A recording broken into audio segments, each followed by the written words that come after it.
Bangalored.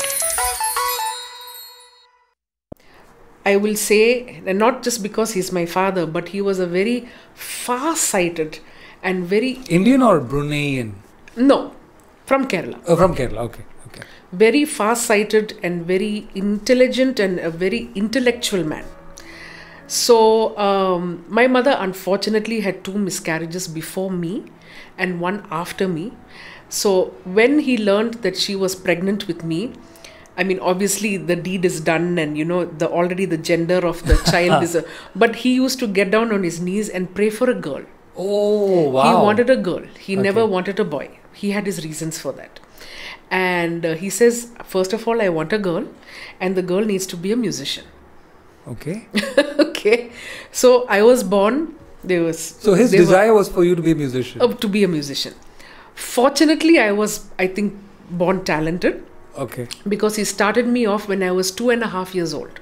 On the piano. What are you saying? Yeah, but even before that, you see his desire to put music in my head. So I came back from the hospital after 10 days after I was born.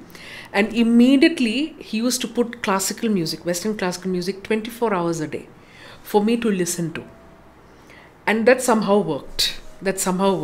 So it kept going on and on. I was sleeping or feeding or playing around or whatever it was. And at 2.5, he decided, okay, she should start learning the piano. So obviously I can't read anything.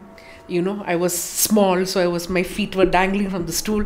So what he used to do was, he was he was not a pianist. He was just like trying stuff out for his daughter. Okay, so what he used to do was, he used to sit in the night when my mom and I were sleeping.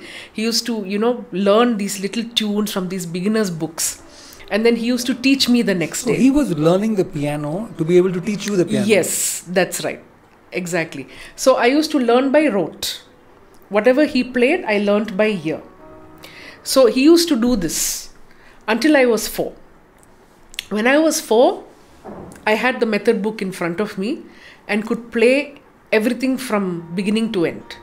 At 4 years old? At 4 years old. Wow. Yeah, so he and that's how the journey went. But It's interesting. Of course, you had to have...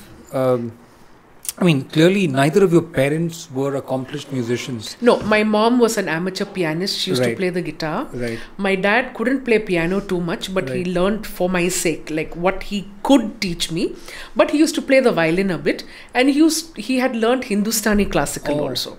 No, but that's what I'm saying. I think his desire for you to be a musician, and I think the way he nurtured you from the time of birth, enabled you. Yes. Talent is subjective, right? But the process that he employed ensured 100% success. That by the time you're 4 years old, wow. Yeah. It's not like those. It's not like you at 2 years old sat up and said, "I want to play the piano." No, not at all. He just like, okay, here we go. Let's start you up. He actually planned. Programmed me, basically. He programmed you into becoming a musician. That's right. Amazing. That's amazing. It goes to show that with with enough, stimulus, any child can. Of course, talent does play a role. Your own propensity and, of course, your own skill sets. All that do have a factor. And that again factors in, I suppose, once you're trying to reach for excellence. Yes. But at the basic of anything, I think if you can teach children, it's incredible that your father had that kind of which is why I foresight, said, he was a man of tremendous vision. Wow. So he made my mom learn the piano for me. She was not interested, actually. Okay. She was not interested. She used to sing Hindi songs and all that. She used to strum the guitar. But he made her learn the piano because because you need to be practicing and she needs to be hearing it. But why was he so obsessed about you? I have no idea. But he's just clear that his daughter must be a musician. Very, very clear. So has to be a girl, number one. Has to be a musician, number 2. So was he proud of your, as you grew up and as you grew as a musician? Very much. Okay. Very much. And both of them supported me so greatly. So when I finished high school, we have Indian families in Brunei. It's not a large population. So all this happened in Brunei? All in Brunei. Okay. So your growing up happened in Brunei? Everything happened in Brunei. Born and brought up there, finished my schooling there. So, we have some... யார் எழுதுறது